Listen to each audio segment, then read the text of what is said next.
Welcome to the Console Xplosion podcast. You're listening to Matt from Edmonton, Alberta. This is Kaztech from beautiful Ottawa, Ontario. And this is Andrew in wonderful USA, California. Hello. How's everybody doing this week? Fantabulous. It's gonna snow 25 centimeters. That is fantabulous. Andrew? How is that snow? What is that exactly? Well, snow is crystallized water molecules that are formed together to create snowflakes, and they... I hear it falls from the sky. It's interesting. Yeah, it's almost like magic. Witchcraft. Wow. Amazing place Canada is. Mm-hmm. We're just as magical as the land in Frozen. That's pretty magical. Yeah, man. South Park Except does for we actually... have more snowmen. South Park does a great job of representing us. All of our... there's no such thing as circles or corner. Like, it's all square. It's beautiful. Circlecraft. That's wonderful. Yeah, It brings it to circlecraft your is actually a thing in our country. It's completely opposite where we live. Okay. Yeah. Yeah, guy. Yeah, guy. Great. I'm not your guy, I'm not even friend. gonna go I'm with not you your on friend, dude. You're ruining it, okay? It's I'm not your friend guy. I'm not your guy friend. I'm not your friend buddy. Then it loops back over. I like how you know that. I fucking love that. That is probably one of my favorite South Park episodes ever. Oh man. That's what? No, that wasn't the episode. I'm getting them mixed up with the Canadian ones when they did it on the royal wedding. Was Yeah. that it? The movie, It's a wasn't wonderful it? day for Canada. Yeah, I think. Oh, it was yeah, the yeah, movie. yeah, I could totally be murdering it right now, but I just love what's Trey Parker and Matt Stone do for Canada. It's great. Just awesome. It's The same as The Simpsons. It doesn't matter who. I give them our blessing. I'm not I saying like I need more Canadian programming because they always seem to end up with like Mounties and Beavers and maple syrup. But you know, I don't hate it when It's it comes like out. it's like the Simpsons episode when they go to that when the Simpsons go to that new city that's like the James Bond city, and then Bart's put in the remedial class. And it talks to the one kid, and he's like, "I'm from Canada, and they say I'm slow." I've never seen that. It's a great That's episode. funny as hell. Great episode. I'm from Canada. I'm slow because I'm from Canada. Yeah. Greatness. But you know what? I'll take our snow any day over the smog and crap healthcare in the States. Hey, it's getting better. Hey, It's kind of I live in a nice area. Yeah, they get by. In that, That's kind in of a that cheap fabulous jab. No, area. not San Francisco. No, go Oh. further south. Things Oh, that yeah, girls say You're in San Diego, Mm-hmm. which Wonderful means place. whale vagina. All day. You should watch what you're saying there, Kaz, because aren't we going to San Diego? Oh. At some point? At some point, yes. Is that too early of a plug? Have to. Did I do something bad? No, well, Just your reaction was like, oops. Oh, no. you're going to San Diego. No. Oh. Don't be talking shit. That town's gonna shit on you, my friend. Well, we'll go when we go. I don't know if it'll be this year because, you know, the site has to be up for 2 years. That was their need a site for 2 really? years. That gives us credibility. Yeah, apparently. Ah, all right. Well, that's fine. Well, But we'll I mean, just- we still had the chance. But I mean, nobody really. It's like it's very expensive to go. And I'm hoping by next year we have some sponsors, some beautiful listeners out there who work for some major companies. Beautiful. So Hey, sexy. sponsor us. Oh, We'd love to. And nudge, We'd nudge. love to. Oh, yes. We'd love to plug your company. We want to rub you all the right ways. Yes, like Costco Wholesale. Get all your stuff and box needs at Costco Wholesale. I can't believe That's you just right. compared us to Costco. Oh, the bulk is beautiful. Maybe I should start weighing out the differences just to make sure that you're not being delusional on this. No, I'm not comparing us. I'm just saying that Costco would be great for them to sponsor us because they have all their stuff that is great, including video games for the video game nerds in you, and pants at Costco Wholesale. And pants. Pants. The two things that came to mind were video games and pants. I was gonna say socks, but Well, you can get those too, and underwear.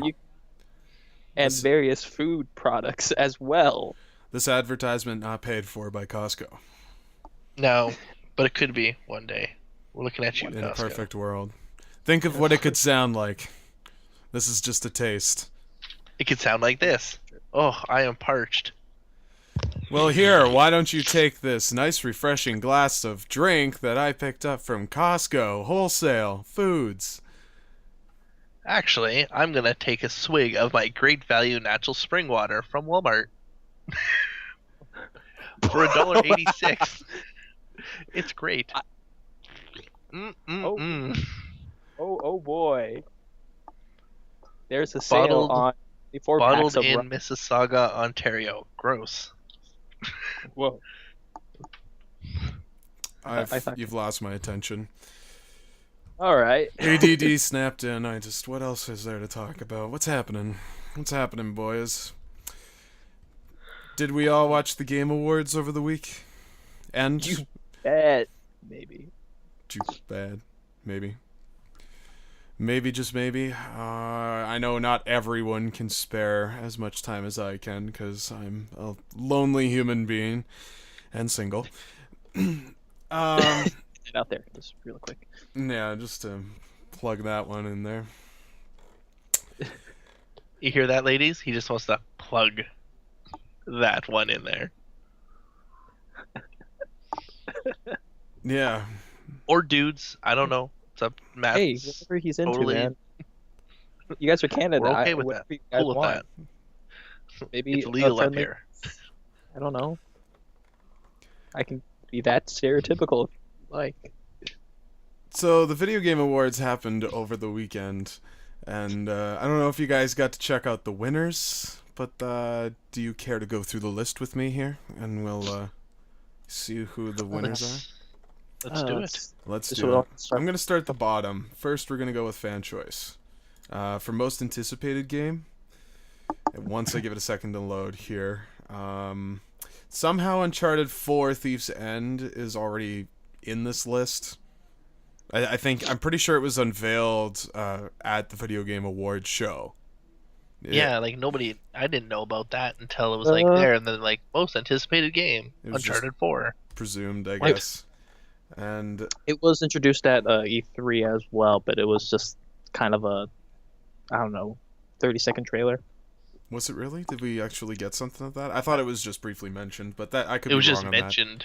Yeah, it was There just was- mentioned. It was like, we want to do Uncharted 4. Get ready for that new installment. that. So It'll be anyways, unveiled sometime this year. Uncharted My gets bad. its big unveiling, and then all of a sudden it's just assumed, well, it's anticipated, it's Naughty Dog, so... And God, does it look good. The Witcher 3, Bloodborne, Batman, and Evolve are all in this category, but The Witcher 3 came out on top with the winning crown. I That's must delayed say... again. What's delayed? The Witcher 3? Witcher 3. Well, Yeah. Yeah, a couple months. It's anticipated. Are you saying that it's an unfair advantage? Just because of the delay, it got bumped up to the winning spot? So, well, it's already been Oh. delayed 6 months, and now it's delayed another 12 weeks. Conspiracy. Well, Hey, I they're just gonna hope get that... free DLC. Yeah, and I just Don't hope worry. that they can push it out. I think Batman Arkham Knight should have won. That's my vote. I feel Everybody like loves Batman. I think it should have been either Evolve or Bloodborne, honestly. To be honest, I'm not even a fan of Dark Souls 2, or even Dark Souls. Just that those two games in general I'm not a fan of. We tried playing them and it sucked. I've talked about this on the show before. Bloodborne actually makes me want to play it. I don't know what it is about it. And it continues to look more and more like a Dark Souls game, because, I mean, it is the same company after all. It's just, I don't know what it is about it. It's the visuals, it's the combat seems more fluid and intuitive. It just, everything about it just looks even more awesome. And I don't know, I want to play it. I don't know what else I can say about that. It's exactly what you said. It just looks so appealing. You just have to want it. Yeah.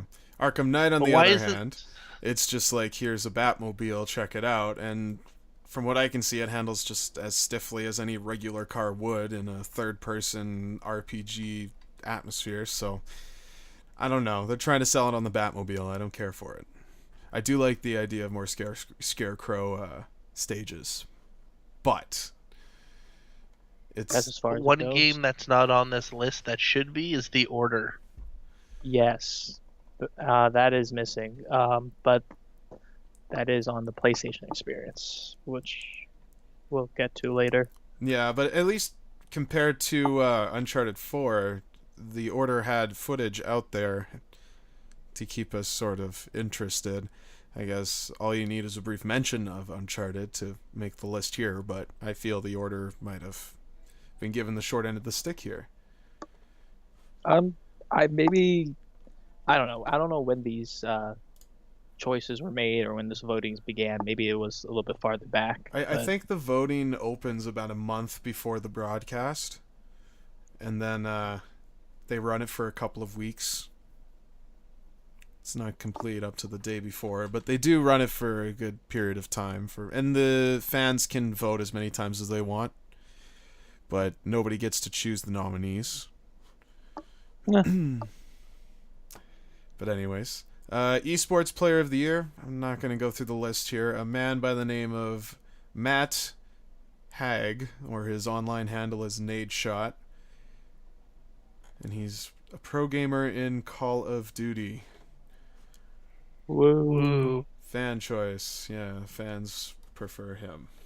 Esports team of the year goes to Ninjas in Pajamas for Counter-Strike Global Offensive. I think would have they voted won. the U-Porn team. The Uporn team I don't think is nominated, but Uporn Doesn't does have matter. an It's esports porn. team. Porn and video games sold. They should win no matter what. they should Just have- on the name only. Mm-hmm. Can we get an honorable mention, please? Sure. The YouPorn gaming team. Good job, guys. You didn't make the list, but you made the list in our hearts. Yes. In our We appreciate my everything hands. you represent. So, Next. trending gamer, online personalities, a couple familiar faces, at least for myself personally. PewDiePie for one, especially. Everybody knows PewDiePie. Evan Vanos Fong, Stampy Longhead, Jeff Gertzman, and Total Biscuit.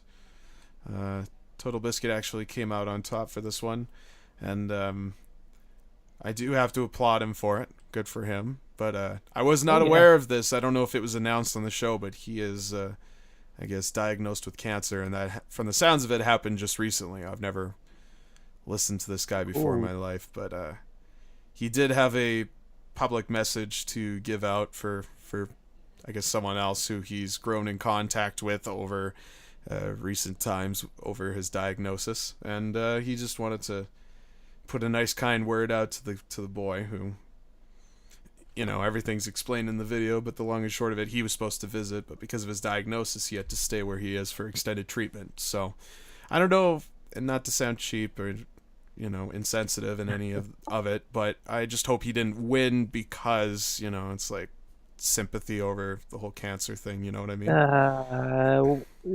You could play devil's advocate and say that's the case. I think he deserves it, regardless of his current condition. I'm not saying I can pick anyone else. I mean, God forbid it ever be PewDiePie, but I mean, I don't know any of these guys, so I really have no say in all of this. However, Total Biscuit has a great radio voice. He does. I do have to applaud him for that. He is definitely doing some good things there. And best fan creation goes to Twitch Plays Pokemon. Oh, yes. I don't even know how they ever beat the game, but they did it. I watched, I think my favorite part was, it was the Sylph Tower where Team Rocket is, where you get the Master Ball. And they were stuck in those rotating platforms for days, it seemed. Right. But there was like a bajillion channels doing this Twitch Plays platform. So, I mean, everyone gets... I love whatever gym it was that has the invisible floor, and you have to try and take the right path. They were stuck on that for a couple of days. I think it's Fuchsia City. I could be wrong. Yeah. I'm not that versed in Pokemon, so I'm not gonna murder it or say anything I might regret. I was rooting, however, for the best Zelda rap ever with Starbomb. Their version of that Zelda rap is really cool. I shouldn't say version because that's their own song, but that was my vote. I've seen it. Really? It's really good. If you're a fan of Zelda, and if you like Ego Raptor or those guys at Ninja Sex Party. Oh, yeah. Yes. Yeah, it's good stuff. It's like a collaboration between them, and their group is called Starbomb. So they have the Zelda rap, and it's got a killer music video to go with it. I just like how Luigi's Death Stare is on there. The best part of Mario Kart. I guess... Well, I don't know. How many memes are there that actually, come out about video games? I mean, recently, ones that make waves like the Death Stare. I don't think there has been a single thing. Not in a long time. No. I'm looking at what other things they have here. Minecraft Titan City, which I heard nothing about, and some Minecraft song. Which, in all fairness, if the Zelda rap qualifies, I'm sure does the Minecraft song, but I've never heard it before in my life, so I unfortunately did not vote for that one. Gonna have to put that on a list and listen to all these later, I guess. Mm-hmm.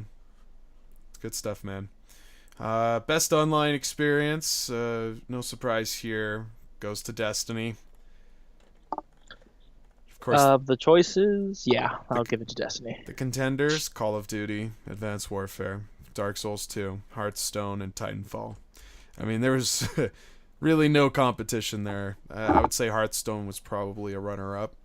Because technically speaking, if you're just speaking for an online experience category, Hearthstone has a very good online experience as far as I'm concerned. The whole experience is online. There's no choice. Right, that's true. Obviously, that's the given, but it's intuitive, it's simple, and it just works. I feel like the nomination of Call of Duty's either paid for or a slap in the face. Mm-hmm. Just to put it out. Call of Duty. Because no one actually plays it for Kevin Spacey. I'm really happy for this one. Mario Kart 8 won best sports game and racing game. Well, sports racing game, that's one category. I should split it up like that. Up against all the other simulators out there that are trying to be like the real deal. Mario Kart comes out on top. And, no surprise, Smash Brothers was in the fighting category and took the crown there. I'm sure there was no conspiracy there with Nintendo or anything like that. No, not at all, with the two games being nominated, Super Smash 3DS and Super Smash Wii U, in the same category. Is there a handheld category? Am I missing that? There is a mobile handheld game category, and I'll just jump the list here. Hearthstone won that one. Can you play it on your phone? On your iOS, you can. Oh, it's not available for Android as of yet, but I hear it's coming. I don't know when, because the app's been available for almost a year now. But yeah. Up against Bravely Default, Monument Valley, which was my vote. Smash Brothers 3DS, yes, but I feel like this was a category that was reserved for like strictly like cell phone games. You know what I mean? Yes. Yeah. And they have threes in there, and I think that's just like thrown in. That's just a toss. Just a filler. It nominee. Is a filler, yeah. Bravely Default was good, but it can't contend against like Super Smash and Hearthstone. Mm-hmm. Family game goes to Mario Kart 8. Role-playing game, Dragon Age Inquisition. Best family game. I just wanted to mention something. Tamagotchi Life. Oh, yeah. Go through the contenders here. No, that's my only one. Tamagotchi Life for best family. I don't even know what the fuck that is. A Tomodachi Life, please. Yeah, sorry, you're right. Pardon my French.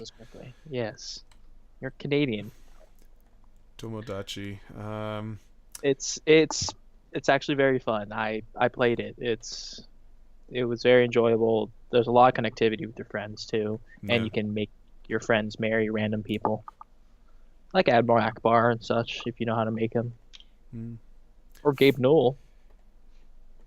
Far Cry 4 took Best Shooter.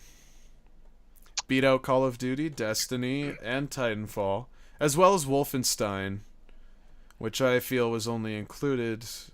I mean, it was definitely considered for a number of things. For one, they used it as one of the big ticket items in their weekend sale that they had exclusively with Steam. I think it had one of the biggest discounts in comparison to the rest of the offers. But I feel that was a toss in. But I'm happy for Ubisoft Montreal winning for Far Cry 4. Good to see something other than Call of Duty or Destiny get it. It's good to see Ubisoft being able to make something that works. Yeah. Other than Assassin's Creed. GTA 5 won the best remaster. It's pretty damn good. Yeah, but in comparison to all the other titles, I feel this was more deserving to Pokemon just because it had the most drastic change. If we're just speaking... The Last of Us should have won. Yeah, but... That game's amazing, hands down. It's the best game ever. I'll have to choose something else and say Tomb Raider Definitive Edition should have won because everyone's covering something. The Pokemon one probably didn't win because of that one IGN article saying it had too many water Pokemon. Well, none of that should work into it. It shouldn't have to be a biased opinion. I mean, I don't know what goes into voting with this jury or who the individuals are in question, but I don't know. I'm not disappointed with the choice. There could have been some others more deserving. Games for Change. Sorry? I was just going to say the jury is 28 international media, and in some cases the jury has provided advanced review copies of the upcoming games in order to meet the Game Awards judging deadline. Mm-hmm. And everybody loves GTA 5. It's just, in terms of, you know what I'm saying though, just with the drastic change between how Ruby and Sapphire used to look on the Game Boy Advance to now look the way it is now, all three-dimensional like on the 3DS, I feel that's a more drastic overhaul in visual look than just upgrading the maybe giving a couple extra particles of grass and a few extra polygons here and there. If anything, the games are all, I mean, they don't look entirely the same, but like, you know, update the weather system and update the lighting system a little bit and slap the same price on it, and then you can ship it back out. Yeah, that's the Rockstar business model right there. Yeah. This is the first time they've done that, though. Like, if anything, they've just been trying to get their franchise on all the platforms. Now that they've done that, I mean, give us something What's new. next? Exactly. And I guess if they were pressured to put it out for the next generation, which, you know, was necessary in the time that it was released, like it was at the end of the older generation, so naturally it should get pushed over.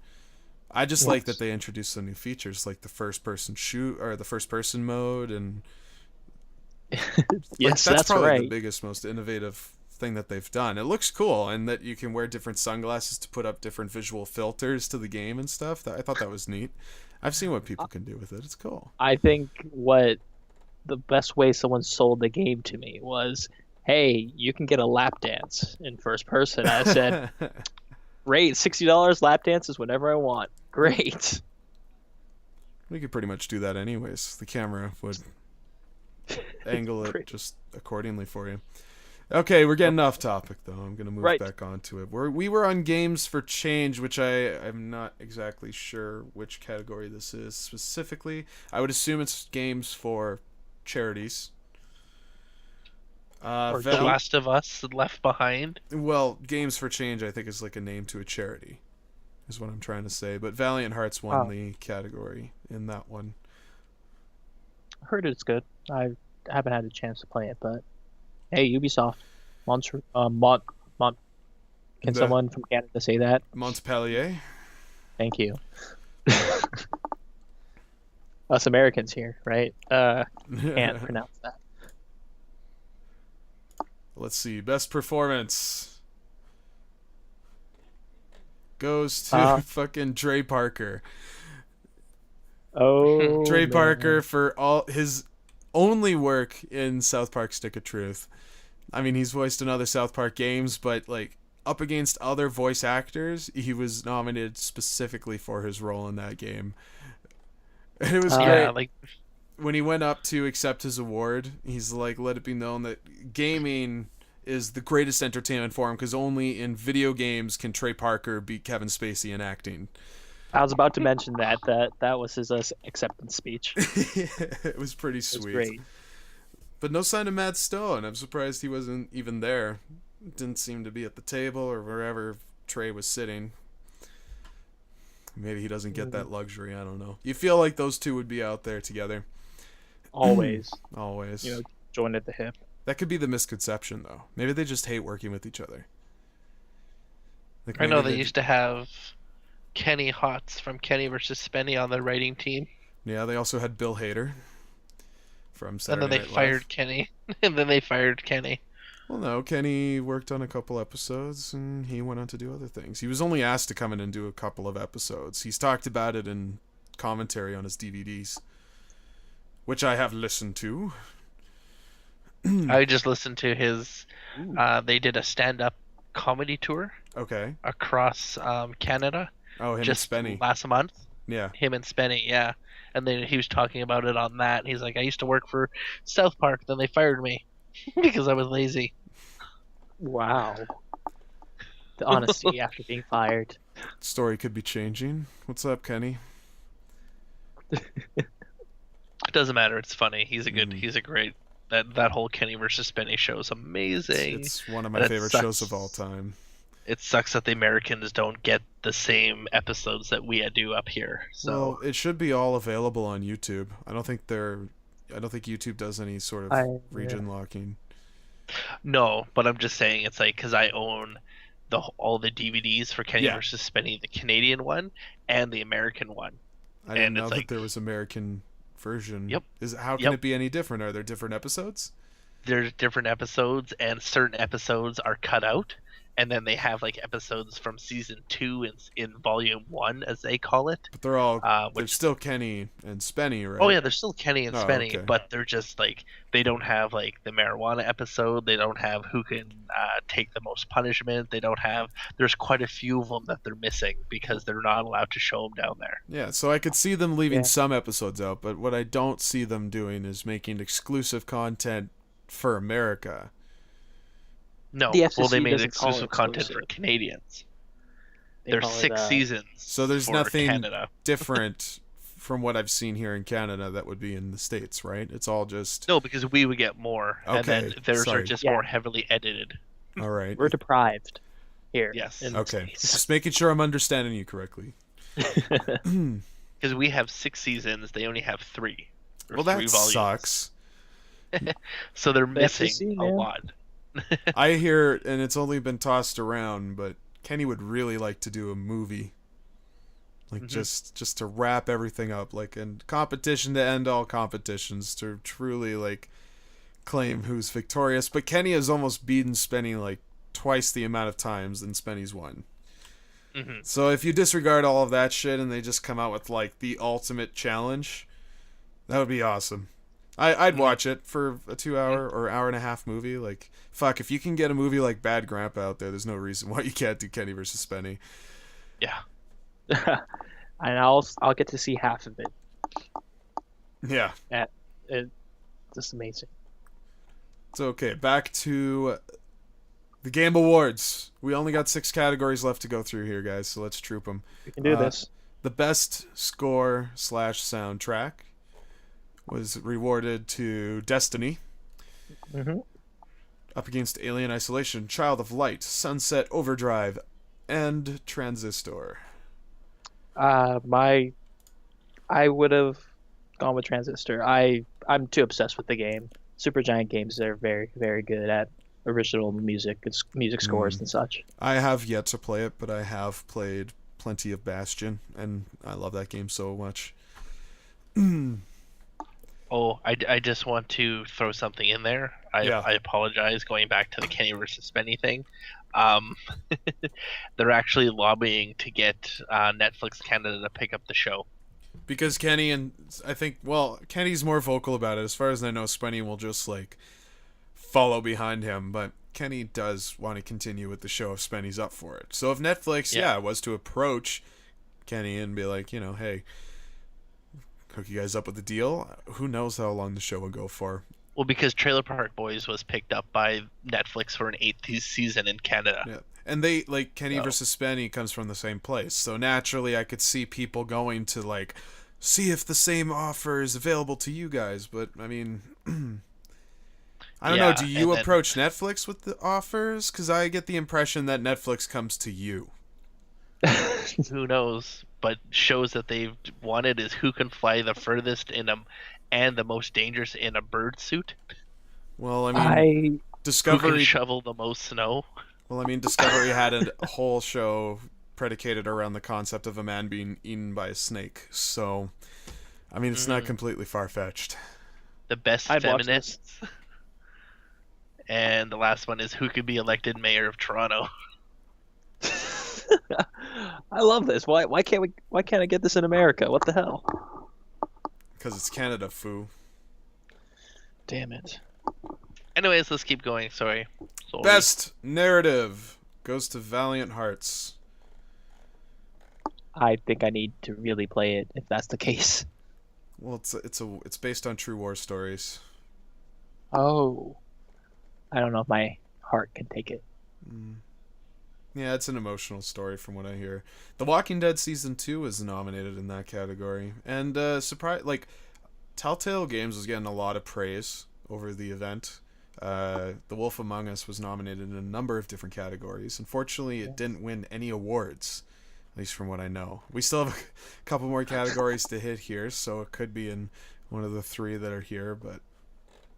Well, we'll see, I guess. Telltale Games getting a lot of praise. And then the Stick of Truth. I mean, I would have loved to see the Stick of Truth win, but just the fact that they're even considered as a nomination is good enough for me. Good for them. And yet, no Last of Us. Well, no. Oh, well, because it was just a definitive edition. There's no need to. And the DLC story itself held up. Yeah. I'll admit it. Yes.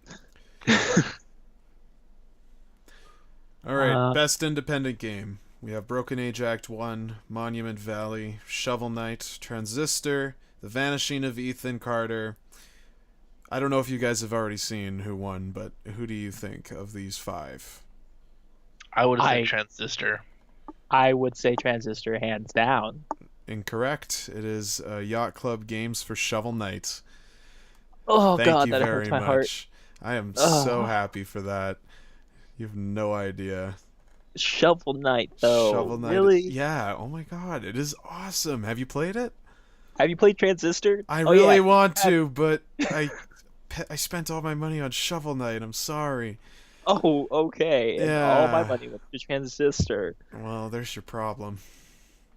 I'm not saying it's a waste of money. I want to play Transistor a lot, and I'm sure it's a good contender. I don't even know anything about The Vanishing of Ethan Carter. I at least have an idea of what I can expect from Transistor. Supergiant Games has proven to me that, they can make an amazing game. But Yacht Club Games, I don't even know if they've made any game other than Shovel Knight. As far as I know, this is their first big break on the home consoles. So I'm rooting for them, man. Well, rooting, it worked. They won the award. Developer of the Year. Blizzard, Monolith, Nintendo, Telltale Games, Ubisoft Montreal. Oh, fuck Ubisoft Montreal. Why? Because of no. Assassin's No, Creed. wait. I'm sorry. No, I retract that. Okay. Fuck Warner, Montreal. All right. Oh, so it's just a vendetta against Montreal itself. Yeah, he's got a few of those. Mine's against Blizzard. Fuck Blizzard. They're in Irvine, an hour away. But that's just my humble opinion. All right. I'm waiting for a Telltale. suggestion. Who do you guys think won? Instead of doing this, Telltale or Nintendo? Telltale or Nintendo? Jared. I'd have to go with Telltale with the amount of games that they had No, it's Nintendo. for their one game. They have a couple of them. Two What? games. You're talking Two Smash Brothers? Well, Bayonetta 2 is also considered. Yes, yeah. So they And got a few another of them. Smash Brothers. Smash Bros. Two versions of Smash Brothers. Then they have Mario Kart 8, and then they have Bayonetta. Okay, they had 4 fucking games. Face. Yeah, but Bayonetta 2 is more Platinum Games than Nintendo. Yeah. It's Yeah, just true. published by Nintendo, right? It's not developed by. It was developed by Platinum Games. Still has the Nintendo banner. They're not waving Sony or Microsoft. Officially, They wouldn't be there if it Part was of- for Nintendo. It will be for Bayonetta 3, though. Bayonetta could have potentially have been considered for Smash Brothers. That's how in she is with Hey. Nintendo. DLC is still a possibility. You never know. If Nintendo ever realizes DLC is a good idea, let's go with it. But they are. They're they've making some gotten good better with choices. We got Link in Mario Kart now, which is cool. The maps it comes with are actually pretty neat. They don't just give you a track that's Zelda themed. Like, instead of coins, you collect rupees, and the items that when it scrambles makes the jingle that it plays when you find an item in a chest. It's got some fanfare in there. So You said rubies. I thought you said rupees. herpes. no rupee, Herpes. You collect herpes. herpes. Jeez. Oh boy. Wow, like- I'm so excited. I want to spend $10 for herpes. That's usually Share what it it all. takes. Games $10 for prostitute herpes. themselves out to you anyways. But What prostitutes to me? What? games Games. Oh. games I are heard nothing but prostitutes. dirty freaking prostitutes. Jealous. They're only fun for you if you put money into them. That's all you put into prostitutes, huh? Your money. Prostitute Simulator 2011. I will buy that game if it exists. You might want to hold off because they're coming out with 2015, and that one will have online play. I will pay $15 a month for that. Yeah, great, because they're going to have a monthly fee. They were considering a season pass, but I think the monthly platform is good. It doesn't seem to be much of a market for it anymore. Everybody's going free to play, so it's completely open. All the pimps aren't really happy about that free-to-play stuff, huh? That's why you work with microtransactions. Mm-hmm. Well, we incorporate that too. Oh, yes. Good, Yeah. good. Absolutely. You know, if you want a Cleveland steamer once in a while. And we're getting off track. And on the final category too. Like we're almost done. Just a We're there. little bit more, and then we can move on to the PlayStation experience. Game of the year, boys. We've already discussed this, so I'll just get to the catch. Dragon Age Inquisition takes the crown. Against some... Bayonetta 2, Dark Souls 2, Hearthstone, and Shadow of Mordor. I- Warcraft should have been on there. No, don't even say that, please. What? What should League have of been on? Legends. Oh, Where's League of Legends? because they have like new stuff, right? Dude, bro, No. Call of Duty this year was the best. No, well, good for Dragon Age. I mean, it's considering the last one, Origins, was a complete joke. it's good to hear that this one hopefully has some steam behind it. So, we'll be picking that up, and I know someone will be doing a thorough review on it here pretty quick. So we'll get to see if it lives up to what it's supposed to or not. Mm-hmm. Wait, am I supposed to be working now? Am I supposed to be doing the review? Oh no. We're reviewing something? I do reviews? Okay. Oh man. So, yeah, for those of you who don't know, Andrew is a new member to the site, and he'll be making reviews for us. Woohoo. Yeah, but I meant the one who did Shadows of Mordor wants to do Dragon Age Inquisition, and that is Mark. Oh, then A it's pack all is his, at the door. man. Okay. A pack is at the door. Yes. He did the review for Shadows of Mordor, and he wants to do the review for Inquisition, and then see what the differences between the two are. So should be pretty good. All right. Maybe we should have Andrew here make a rebuttal, and they can clash in their reviews. There you go. This is what I think. No, this is what I think. And then, I don't know, we can duke them out in some boxing match at the end of it. Just have it so they can't agree with each other at all. Like they're both on each side of the fence, just not budging. Oh yeah. I can do that. Yeah. That'll make for some very interesting publicity. We'll blow this thing big. We'll kill a man and bury him in the desert somewhere. Whoa, That's I wasn't talking about murder. Ooh. Oh, that's just normal life in California. When are Oh, you guys coming I down, was by gonna- the way? I guess when they clean up the bodies. So they Yeah, can you make let room me for know. more. Let me know when you guys have vacancies. But Bayonetta So 2 sad. for Game of the All Year. those dead huh? people. Yeah, that was Cool. probably just a cheap toss. I don't think Bayonetta really has any place in that category. Personally, I haven't played the second one. Number one's pretty fair, but if it, I'm assuming the second one is very much like the first. Yeah, it was good. We tossed a review up for that from A Squared for you guys. We'll be up eventually. We're For the Working our second way through. Bayonetta? yes, we did Nice. that one. Nice, I want to see that in action. Hey everyone, you want to record video game footage to your computer and be like cool guys like us? Well, I on do. ConsoleXplosion.com, you can actually click our ad right here on the bottom, and you can get a Roxio HD video recorder for 20% off the regular price. That's right, save 20% off by just clicking the ad or link in the description, and you can get yourself any Roxio products that they offer 20% off. It's a huge deal. 20%? That's right, 20%. Holy shit. 20 and little percent sign. I don't know what those are called. Percent signs? Yeah. Yeah, we're gonna go with that. All right. Either way, check it out. Links in the description. Ads right here. Hopefully you pick it. Check us out. Again, that's www.theconsoleexplosion.com. Scroll to the bottom. Back to the show.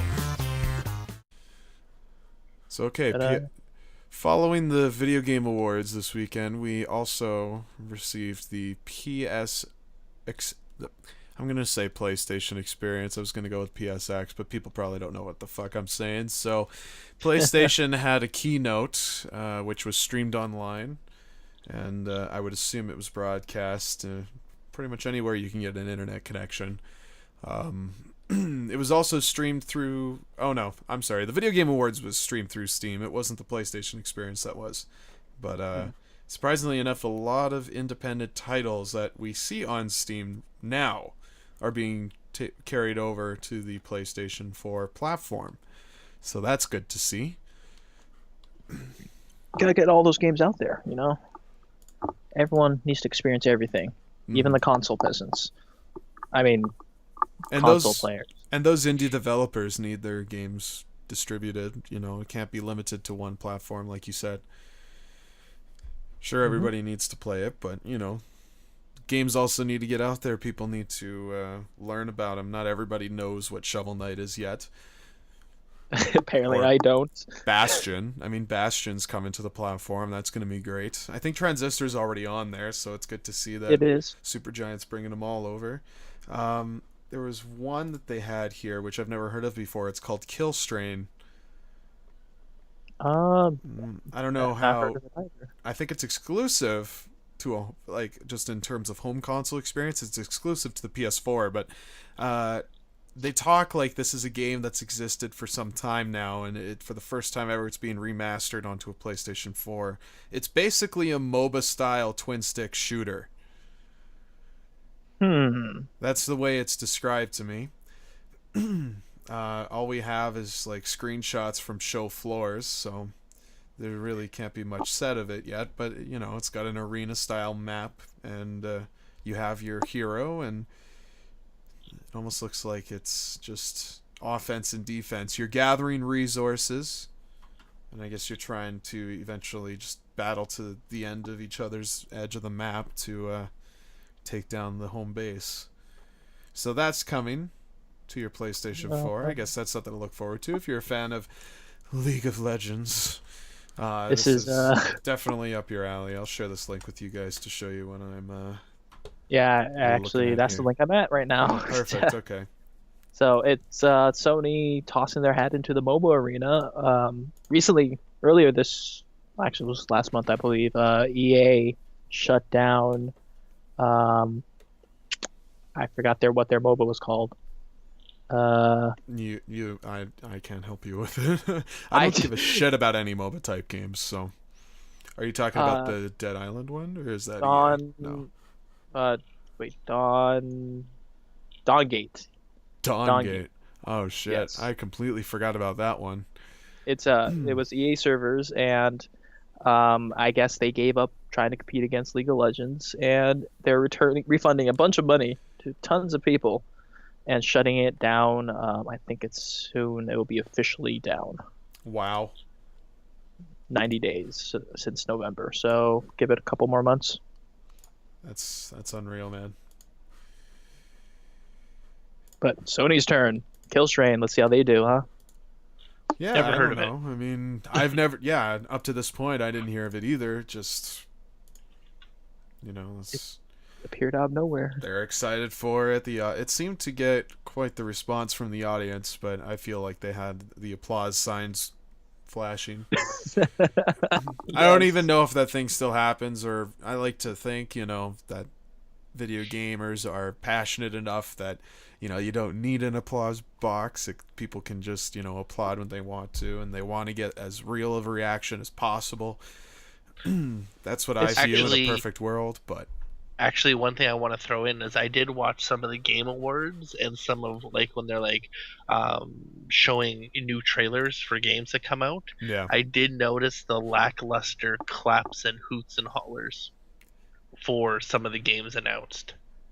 It was when Spike had the awards and they announce a game, everyone would go, "Oh my god!" Ah! But then I was watching this one, they did the Godzilla one. It was like 3 people were clapping. Well, It's one thing You to know? consider, I mean, it was a much bigger stage than what they're used to, but also I noticed this with the PlayStation experience as well, because I do like to hear for an audience reaction.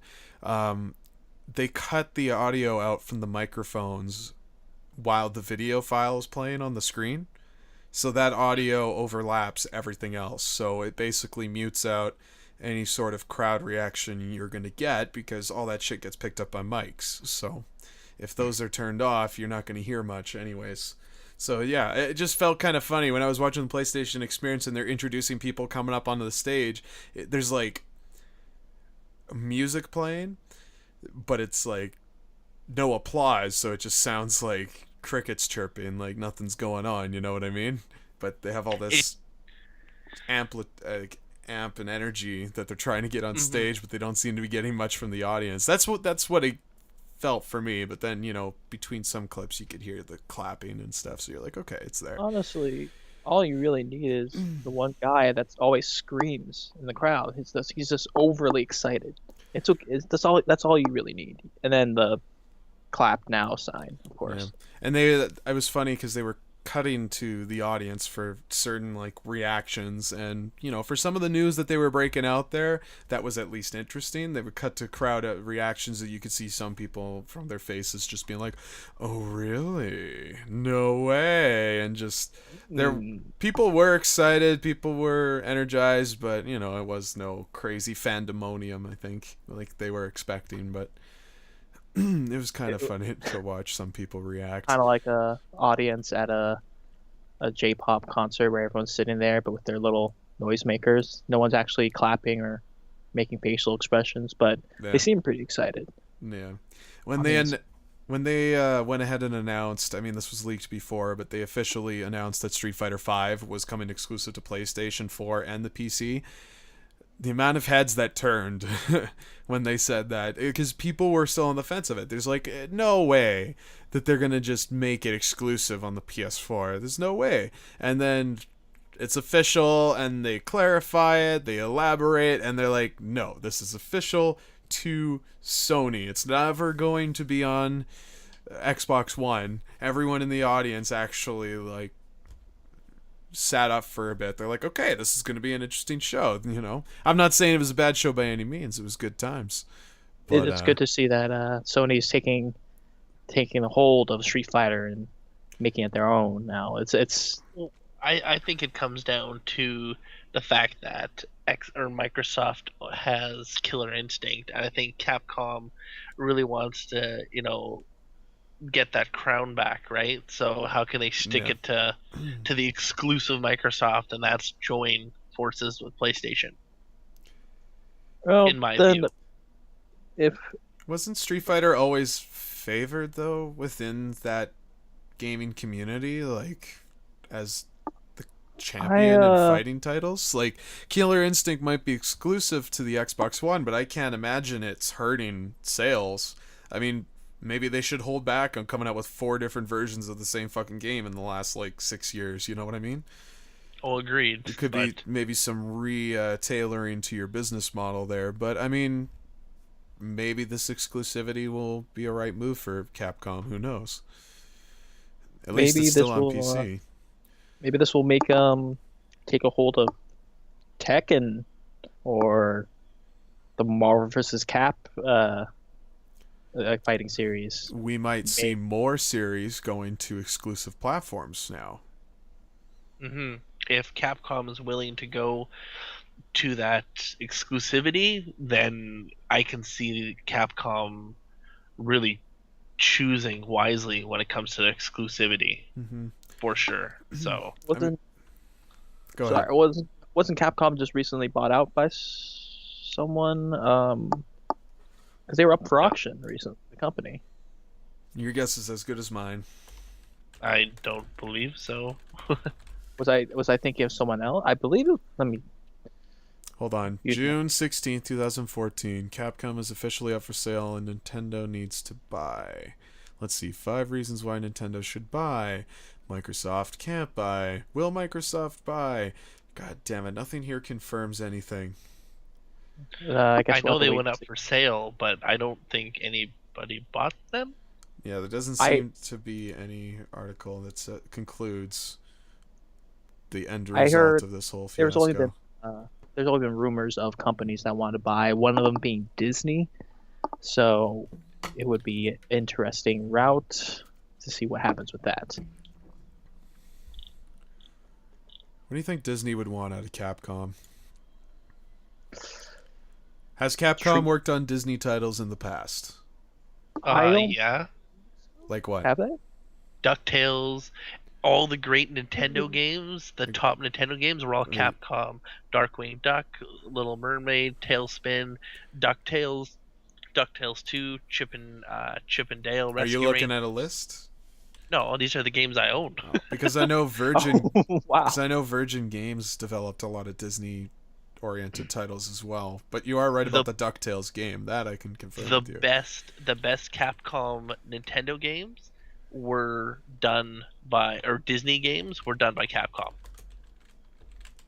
So it wouldn't be a shock then. They've worked together before. Why not Disney just take them in, feed them, clothe them, steal things? All right, here's a list of Disney titles developed by Capcom. We have The Adventures in the Magic Kingdom, Aladdin on the Genesis, Chip 'n Dale Rescue Rangers, Chip 'n Dale Rescue Rangers 2, Darkwing Duck, Disney's Hide and Seek, Disney's Magical Mirror starring Mickey Mouse, Disney's Magical Quest 3 starring Mickey and, okay, the title cuts off there, Don't Care, DuckTales 2, DuckTales Remastered, Goof Troop, Magical Tetris Challenge, Mickey's Dangerous Chase, Mickey's Mousecapades, Tailspin, The Great Circus Mystery, starring Mickey and Minnie, Little Mermaid, Magic Quest, The Nightmare Before Christmas, and Who Framed Roger Rabbit. So, The Night Before Christmas one is the sequel to the movie.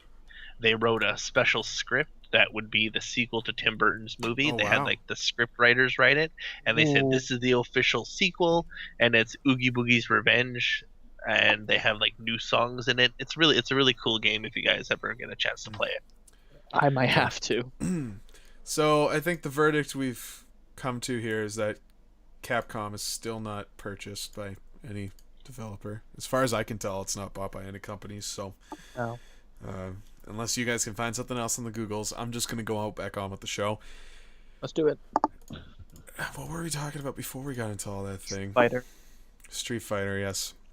Smart move on their part. You know, Sony holds a huge percentage of the market share. Everybody and their brother have a PlayStation 4 by this point. At least it seems that way. In comparison to an Xbox One, the PlayStation 4 is definitely the better choice. But I guess we'll see how this works out for Capcom in the coming years. Because I don't think it's coming out anytime soon. At least not for a year at least. But the game footage on it was fucking sweet. Did you guys see any of it?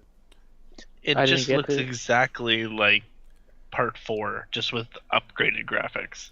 Sure, yeah. I mean, it's similar art design, but it seems to have a much more fleshed out lighting system, and everything seems more fluid. I don't know. It just as if you couldn't think they could ramp it up anymore. I just hope that they utilize the storage capabilities that are provided to them with the disc that the PlayStation 4 games are burnt on. I want to see them include a crap ton of content and give us like one hell of a game. Something that actually excels further than what Street Fighter 4 gave us. You know, if you're not going to do a huge improvement visually, give us, you know, a little more that we can bite off. Can anyone help me out with this? I was just looking. I at the just think footage. it's going to be Just another Street Fighter? stupid. Yeah, it's Yeah. just gonna be That's how I another- feel right now too. I didn't buy the Street Fighter 4 because of everything, and it's just Yeah. like I don't Yeah. know about this one. Maybe this exclusivity shows that they're gonna maybe slow down a little bit. Maybe they're gonna focus on one title, and you know, maybe they will start treating it like Killer Instinct's doing. Who knows? Well, if you look at a lot of the fighting games, they've gone to the free-to-play model almost. Killer Instinct's free-to-play. You get one new character, and then you get two characters, and then have to buy the rest for the season. Mhm. Tekken Revolution for the PSN is free-to-play. You get 2 fighters. You have to buy the rest. Soul Calibur Online, same deal. So I think a lot of fighting games, are doing this free-to-play model, and I don't know if that's Yeah. going to help or hurt the franchise. Well, I mean, naturally, you would expect Capcom to follow in their footsteps. Maybe they won't. Maybe they'll keep their heads high and be like, "It's Street Fighter. Fuck you. Full price." I feel like Capcom's got a little too much pride that Street Fighter is one of their bigger titles, so it would have to come out. It's not a full price game, $40 game or something, but with DLC characters and such, Mhm. as that's the market right now. Yeah. Well, okay then. Final Fantasy VII. Were you guys excited when they brought this up? For a split second, I was, but then I was told it was a PC port. I'm not even into Final Fantasy at all, but personally, I was disappointed for the Final Fantasy fans out there because I'm sure, like most people, they were expecting almost a remastered version or something. Is this what that is? Like, is that what they put on the PC? Was a remastered? Like, No, it wasn't. It was almost a sharper looking original Final Fantasy VII. I've read a article interview had heard an interview about Square Enix talking about redoing Final Fantasy VII, and they said that yes, they know the fans want it, but they won't ever make it because they know they will only use it if they ever become a company that really needs money. They kind of said it jokingly, but kind of in a serious way too. And I thought that was a little odd, but it kind of made sense. That's when you know Square Enix is in trouble.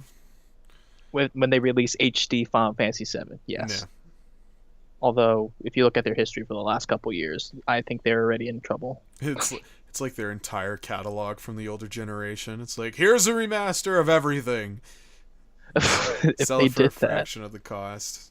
When really it's just reskinned, but let's say they do such a good job of just creating the illusion that it's been remastered from the ground up. And then they just slap on this inflated price to it. Not so much a full price, but let's say something in the middle, $30 to $40. That should be enough to bail them out, you think? Oh, definitely. Just millions and millions of copies sold worldwide. Millions upon billions of copies. Exactly. Exactly.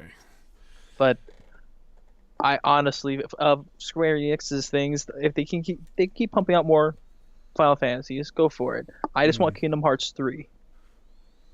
Yeah, and that is coming.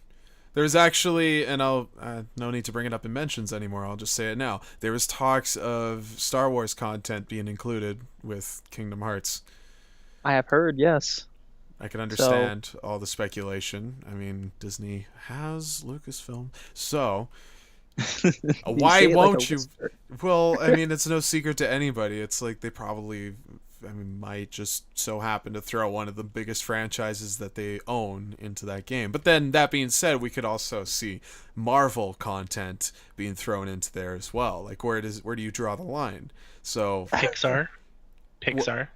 You draw the line at Pixar's Pixar. been in there though. Has it? Yeah. Where? In Show Kingdom me. Hearts? Oh, you know what? Sorry, they had a stage that resembled Toy Story, and they had an unfinished model of Woody and Buzz. So no, it didn't make the final product, but it was considered. Ooh. So I I'm don't know how sorry, I that would- was my mistake. But I don't know, like, where does the decision making take place? I'm sure they have associates to Disney that are like, if you want to use our characters, you got to include these certain people and all those types. But Would you know, like for Kingdom Hearts 1, they weren't allowed to have Mickey on screen for a certain amount of time. was it really that? They only paid for Disney said you can use all our characters except for Mickey. If you want Mickey, he can only be on there for less than 5 seconds. Now, see, He was in there for like 5 minutes, though. I may have more to support that because during the development period, Disney wanted a game to, I guess, project more of an underdog quality, so they wanted them to use Donald instead of Mickey in place of the main character. But I guess how the story and everything sort of panned out, they instead went with the Sora character to sort of have the Disney characters revolve around him. But originally it was meant for Donald Duck's adventure. Well, they wanted Mickey to be the star, but then it was pushed Disney to Donald, wasn't giving and them it was pushed. Mickey, yeah. I think And they said no dice. Yeah, no dice. Yeah. So, I don't know. I could see Mickey using a lightsaber. I can deal with that shit. I mean, they put Tron in part 2. Yeah. So, I mean, very cool. Tron, that was a fun level. So to see, Star Wars, Marvel in it, yeah, I don't have a problem with it. It's No. it's just gonna expand the story so much, though. In the amount of games that they can go. Right. with Pixar, Marvel, Lucasfilms. I mean, Indiana Jones, everything owned by Lucasfilms. Okay, if we really start like going that far outside the box, I mean, Disney has a lot of those assets incorporated with Infinity, so we probably won't see much of that stuff ever considered for Kingdom Hearts. But it's a nice gesture, at least something to think about.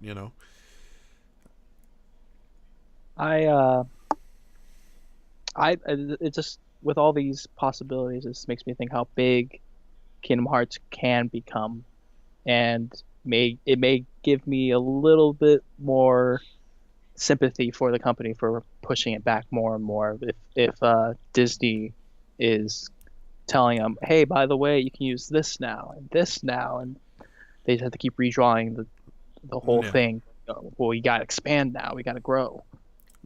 Well, what about this? What about if, diving back to Lucasfilms, all the assets from Labyrinth, the assets from The Land Before Time, the assets of Willow. The assets of my childhood. Let's just assume You that know, Howard everything the Duck. LucasArts had is going to be just pushed into Disney products. Like And then No. put I'm into pretty Kingdom sure if Hearts. Lucas could do it, he'd do it. I think it's anything at this point that can be marketed to kids will be considered to be implemented into the Infinity toy box, and then from there they will expand further. But if we're just, LucasArts made games from those franchises. Disney has yet to do that for us, so who knows what they're going to do with those IPs. They made games of those IPs? I never said they did. I said they didn't. Oh, they didn't. Yeah. I know they made a Willow game for the Nintendo. You were about to go search for it on Google, weren't you? Yeah, he's going to prove me wrong. No, Willow, Indiana Jones, Star Wars, those are all games. Well, yeah, Land Before Time has many learning games. we don't need Yeah. any more learning games of Land Before Time. I hope you realize this. Did we talk about Land Before Time like in our second podcast about how they're like on Land Before Time 17? And before Time 17 is the children now?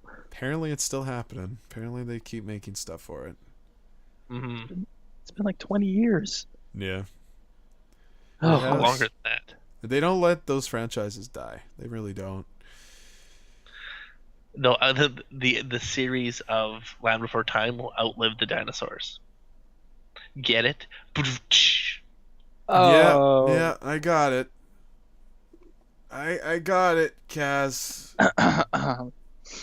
Did you guys catch the Uncharted 4 15-minute Yes. gameplay trailer that was put out? Yes.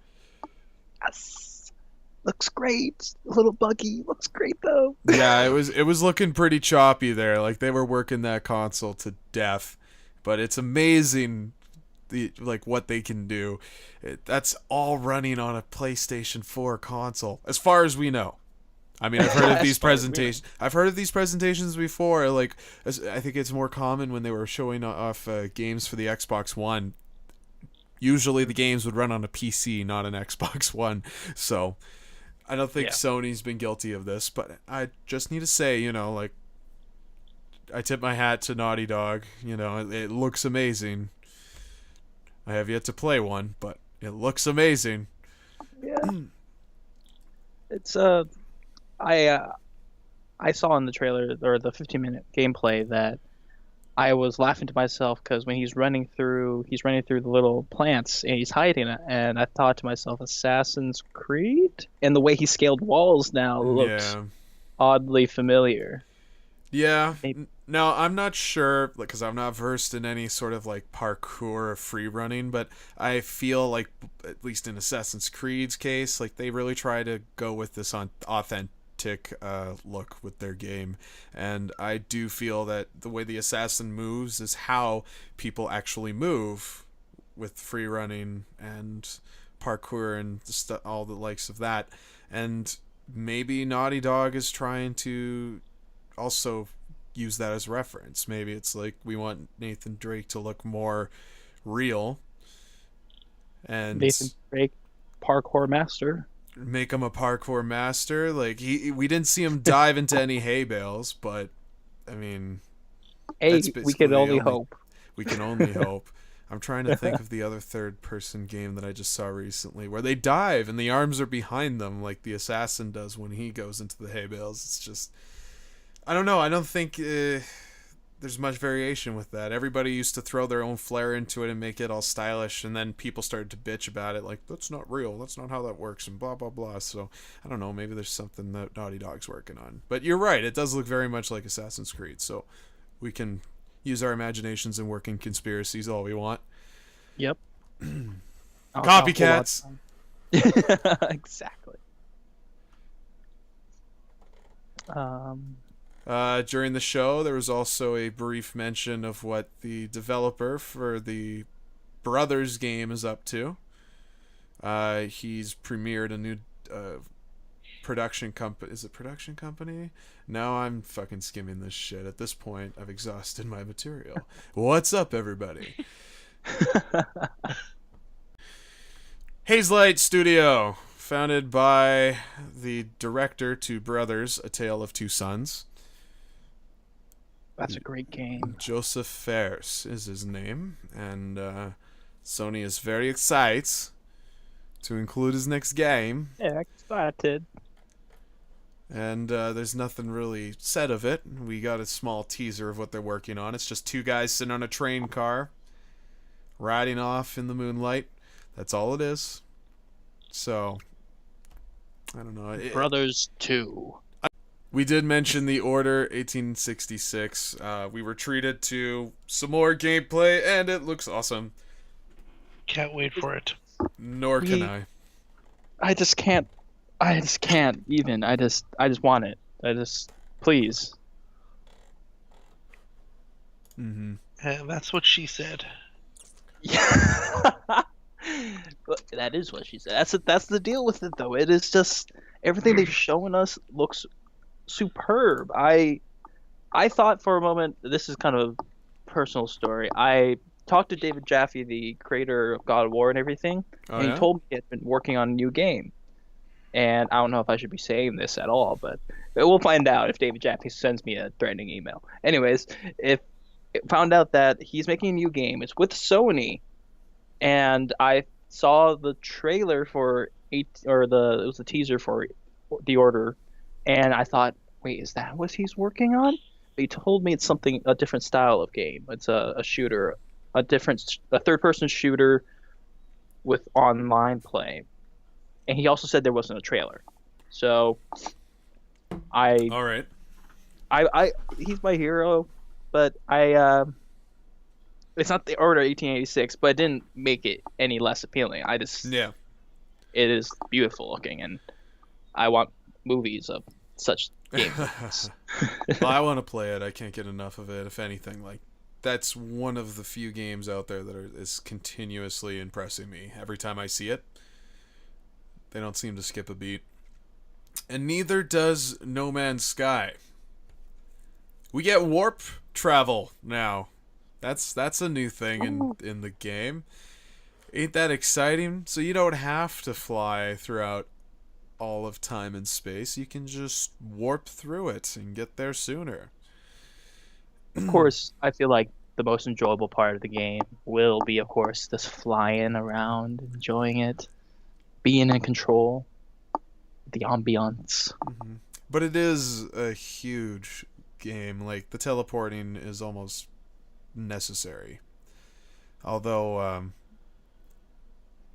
well, I hear the algorithm that they work in this particular engine is all numeric and runs on so many different types of codes. I just don't understand like how they can have it run so smoothly and seamless.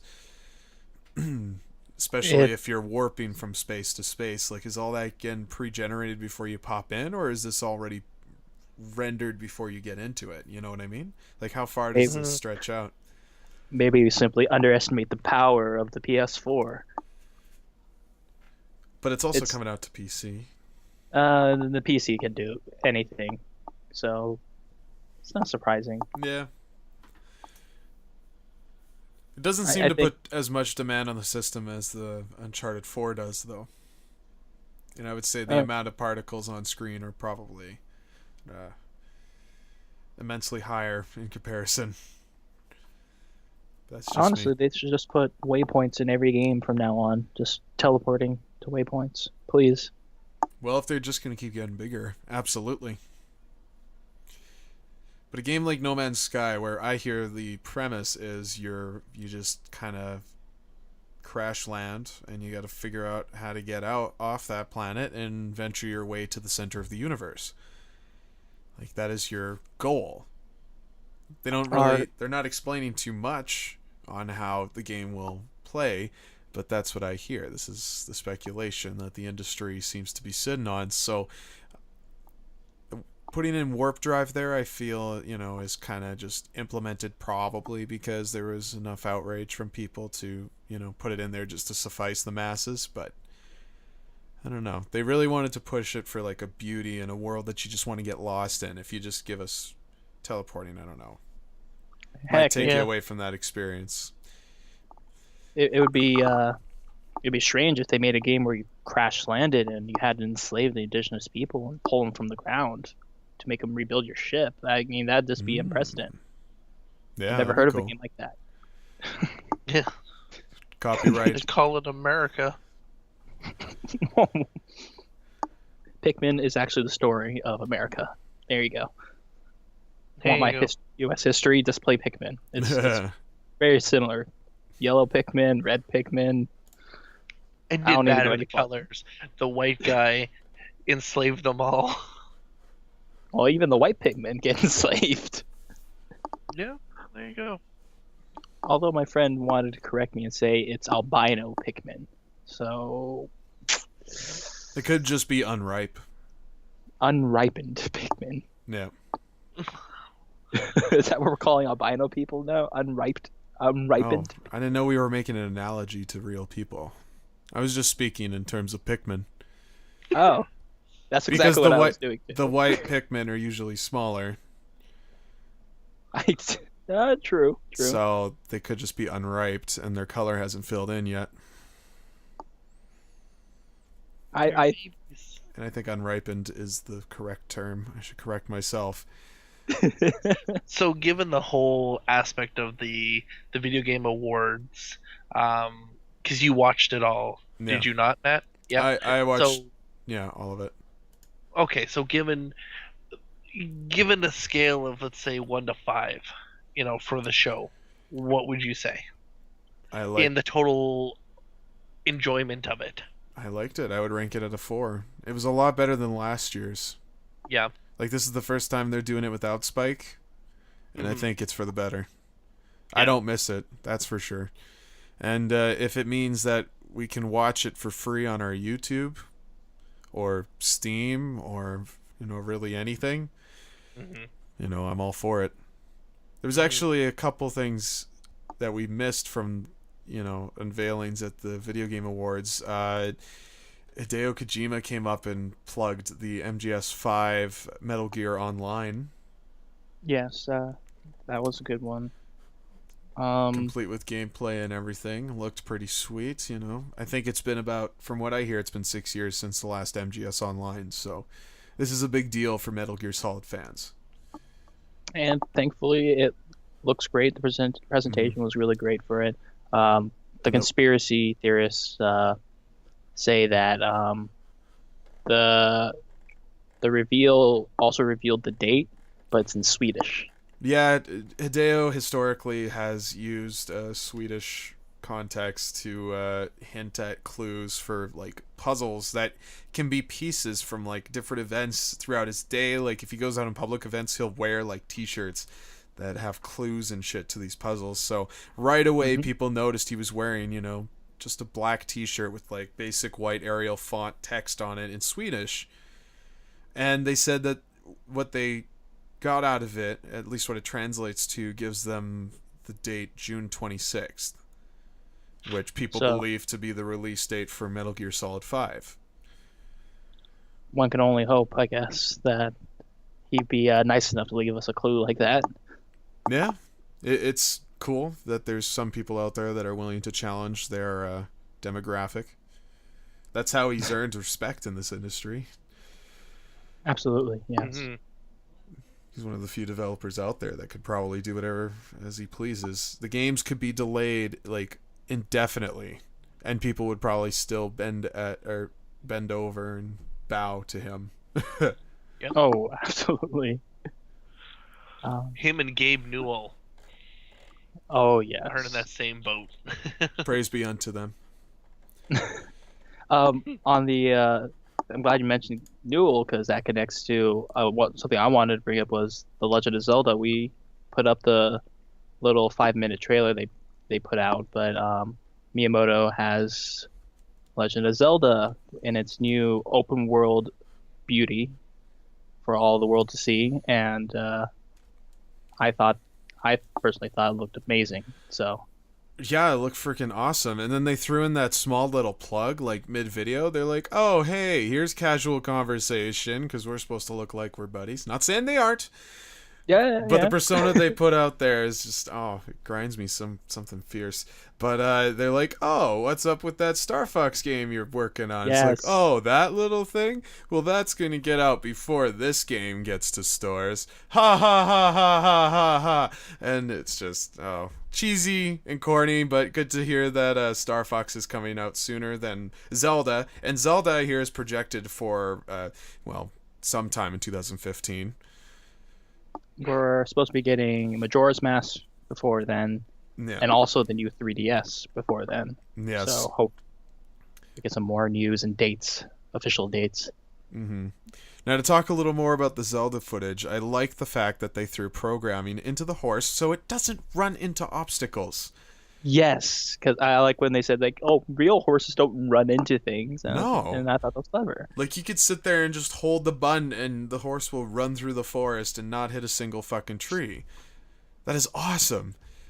And the moment, like, when you get into combat, you can jump off your mount anytime you want, and he sort of has that hang time in the air with the bow and arrow. He can just, look around him completely 360 degrees and just, like, fire your arrows off at your enemies. But I think it only goes for the first attack. I don't think you can just stay up there and go all Neo on them bitches, but it looks We can pretty only sweet. hope. Maybe if you find a great fairy fountain, she'll extend that duration for you, so you can fire a couple shots. Yeah, correct me if I'm wrong. I didn't see any fairies in that footage. No, no fairies yet. You saw some goblins, I believe, and of course the environment is, I guess, they're the key factor in their presentation. Yeah, absolutely. It And looks besides great, the though. one sitting beside up on stage. Yeah, sorry, I can't remember the guy's name. Miyamoto? No, it's Miyamoto, and then one of the main developers with The Legend of Zelda, whose name escapes me at the moment. Are you watching it right now, Jared? You can't tell us? No, I'm not watching it. No. Oh, okay. All right. Okay. But, like, I'm sorry, gang. they spent the majority of the time when they were demonstrating that video. I mean, it was 15 fucking minutes, but for the most part, it felt like that long. Within that range of 10 to 15, I should say.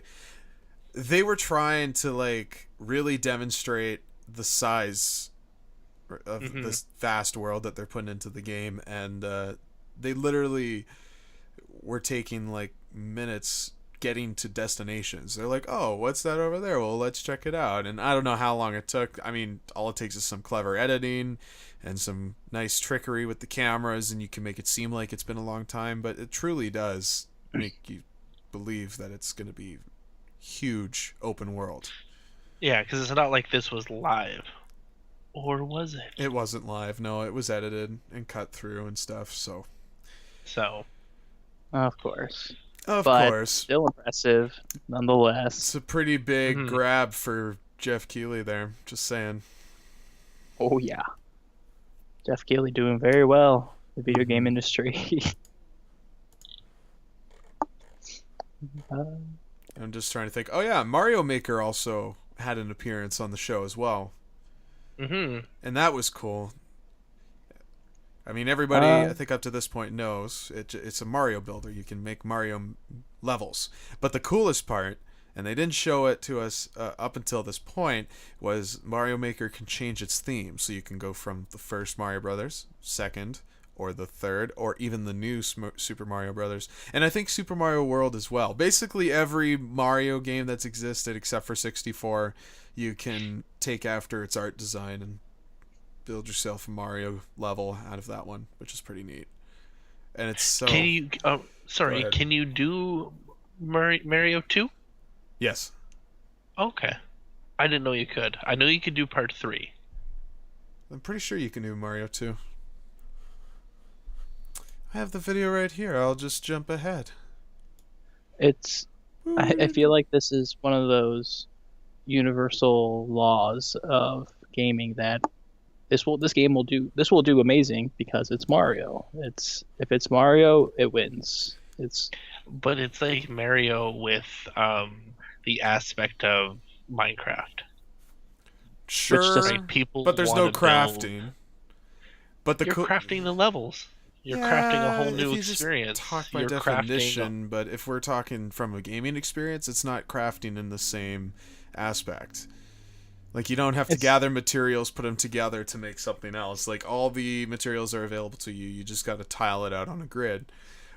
But the cool thing is that, like, cannons and shit, for example, you could change the elements out. So instead of shooting out bullet bills, they could fire out coins, like they demonstrated. Or I would assume, really anything. Fire flowers, mushrooms, Koopas, like just all kinds of stupid shit like that. But I was thinking, just have a shoot out random things, random enemies, just have a shoot out piranha plant if it's possible. Yeah.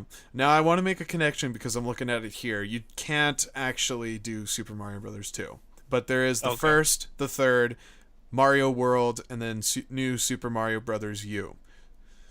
Okay. So you can use all assets from each of those games, and you can recreate as many levels as you want in Mario Maker. And it's so seamless. It's drop in and out. You can play it as you build it. And there's the whole community to share it and all that kind of stuff. I don't know why I'm so excited for this, but it's cool. It really is cool. I want to see the kinds of shit that people can come up with. It's because it's Mario. But it's old school Mario, It's even closer to our hearts, our childhood, whenever nostalgia comes in. Yeah. Mm-hmm. So I don't know. I don't think there's anything left. Oh, Until Dawn. Let's talk about this. Oh. The horror victim simulator. Have we all seen the footage to this game? It actually looks kind of cool. I don't know how they scored Hayden Panettiere, but she's in a towel, and I like it. I mean, it's digitized and she's computer generated, but I think all of that's motion cap. Yes. This is me first time hearing about it. Okay, I'm gonna share you a link here because you gotta check it out. It's similar to like what Heavy Rain was. I think it is the same people. Well, it's similar to Heavy Rain in its execution, I should say. You're Hayden Panettiere as the victim. And there's like a killer out there for you. Now they say that in the game story there will be multiple characters you get to play, and the decisions you make will have an effect on outcomes. So the demonstration they had here at the Game Awards, they brought the killer out, and he's chasing Hayden through the house, and you can choose stuff like hide over there, or attack him with a vase off to the side, or run off into the next room. And depending on the decisions you make, you'll either survive or you'll die. Oh my gosh, this is just being able to control exactly what you wanted to control in horror movies by screaming at the TV. Mm-hmm. This is giving you the control. You're like, jump out the window or hide or.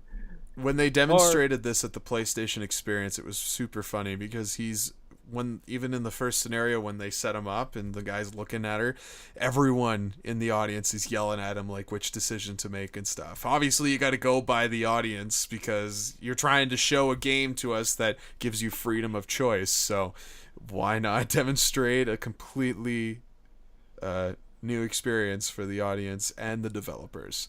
So I like how it looks, but I don't think it's anything that deserves a full $60 price tag. Like, this is something I could download digitally for $20, I feel. Yeah, that's where I'm seeing it goes. I mean, $20 See, thing. this is the game that we talked about at our Tokyo Game Show podcast, and the one before that. I talked about this game and how excited I was for it, and now to actually see gameplay for it, it even gets me more excited. The fact that the game looks good, and I'm excited to see it, and to see what it actually entails, because before it wouldn't tell you. yeah. But the graphics for the game looked amazing, and yeah, I'm happy to finally see what it's going to consist of. I just hope it's, they said it's going to be a real invigorating story for sure. Think about an 80s campy horror movie, Friday the 13th esque. Well, So I guess that's its only solace, right? If the story fails, it's basically the end of that game. Won't see a sequel in that. They'll probably try something different, but Free digital download. yeah, that's what I say. But probably not. It'll be pressed on a disc, and it'll be full price. I With feel like this is one of DLCs, those with- games that gets tossed into a holiday package, like a year after its release. Come holiday season, they'll put it with like Yeah. a big game, or it'll just come bundled into the console. I just don't see it doing all that well. However, I am interested to try it. I'm always curious about these kinds of games. They seem to give you a lot of freedom of choice, so It seems very, very entertaining. I would probably get a good couple hours of game time out of it before I stop being interested. mm. And all my several attempts to try to make the towel drop, of course, but Who knows? Maybe there's a nude scene in there, similar to Ellen Page in Beyond Two Souls. yeah. I hear there's a nude scene in there. I better go buy the game. Don't only forget played it's that- digital. It's probably a stand-in. Oh boy. Well, again, here we are skewing to sex again. I'm sorry, it's my brain. Sex sells. I don't know what your complaint is. Seashells by the seashore. Is that what it does now? So we don't need to cut into another 2-hour talk here like the last one. That was a real bitch to cut through, but a couple more plugs and then we should go into hopeful mentions, I feel. Human Element, post-apocalyptic wasteland. It looks like any first-person shooter that's taken place in that same kind of setting. It's got some weird kind of cartoonish feel to it, similar to that of Team Fortress, I would feel. So we shall see what happens with that, but I don't think this is anything to really get all buzzed about. One game though got quite the reaction from the crowd. Was Adrift, which showed us nothing more but you as an astronaut in a broken spaceship. It's torn in two pieces, and you just start floating out into space over the Earth, and it looks pretty neat. Visually, it's really nice to look at, so I think that's its biggest achievement at this point. It just sounds like the movie Gravity, which apparently won an award or something, but Yeah, special effects, I hear. eh.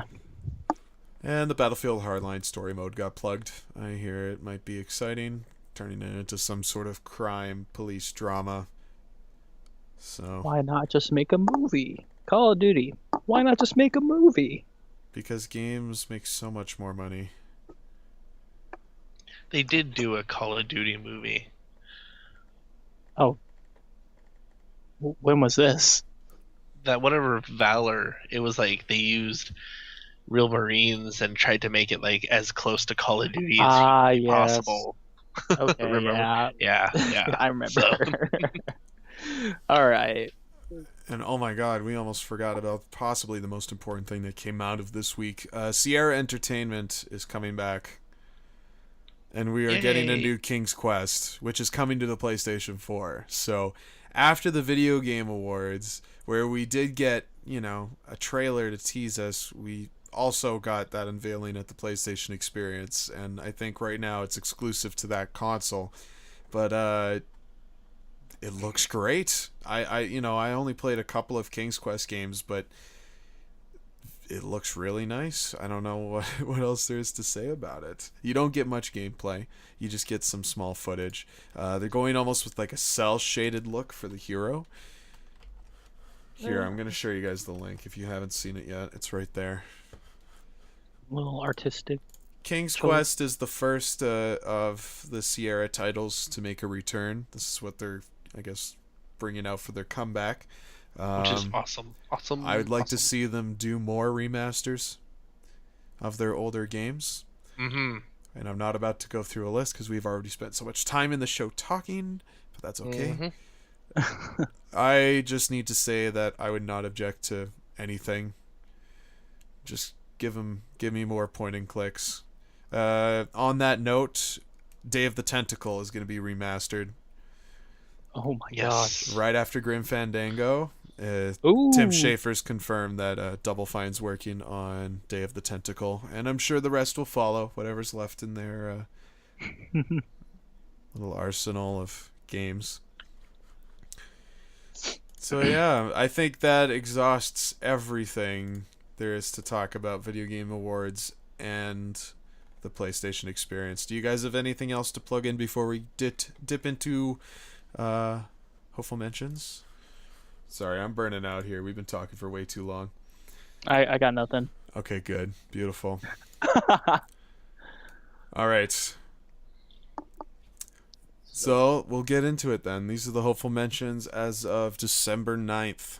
So, on a note that we left off last week there, Jared, I believe you asked me a question of something like, is there a Mother 3? Or is there Mother 2? There is, in fact, a Mother 4. I'm going to share you this link here. This is a little older. The video that is shared on the site was released last year. I can't believe I haven't heard of this yet. This is a fan-made game, but it features all of your favorite characters, and I believe it's a new original story. It's completely free. You can download it and play it on a Windows, Mac, or Linux computer. We'll share the link in the description. I just wanted to plug this project because it looks freaking sweet. There's even a soundtrack that you can download off of SoundCloud. You're welcome. Downloading it. SNK wants your vote on which Neo Geo classics they should bring to PlayStation 4, PS3, and Vita. I guess in recent times, SNK's been making an effort to bring back the favorites from the Neo Geo era, and so far Metal Slug is the only one that's actually been given treatment, but SNK is curious as to what fans would like to see. So they have a 25th anniversary coming up, and I guess what they want to do is take advantage of that right now while it's, kind of being talked about it amongst the industry, capitalize on that. So we'll share a link in the description for you guys. You can follow it over to the PlayStation blog where they talk about the upcoming ports of the SNK games, and you guys can follow it through there. I got my Metal Slug. I'm happy. Okay, so in response to Target removing Grand Theft Auto 5 from their shelves in Australia, fans have launched a petition to force Target to change its violent name and logo. What? The Australian gaming community has responded in the trolliest way possible to Target Australia's decision to yank award-winning mugging simulator GTA 5 from its shelves by launching their own petition. A change.org petition signed by thousands of Australians cited its, quote, sexual violence, sexual exploitation, end quote, and the abuse of women as entertainment as grounds for removal. Target quickly obliged. As we reported on Wednesday, the game, which carries an R rating in Australia, has been out for quite some time as it stands, but this new push comes after the re-release of it with updated graphics and features for new generation consoles. The new updated version of the game contains a first-person mode, which is where this new round of controversy stems from.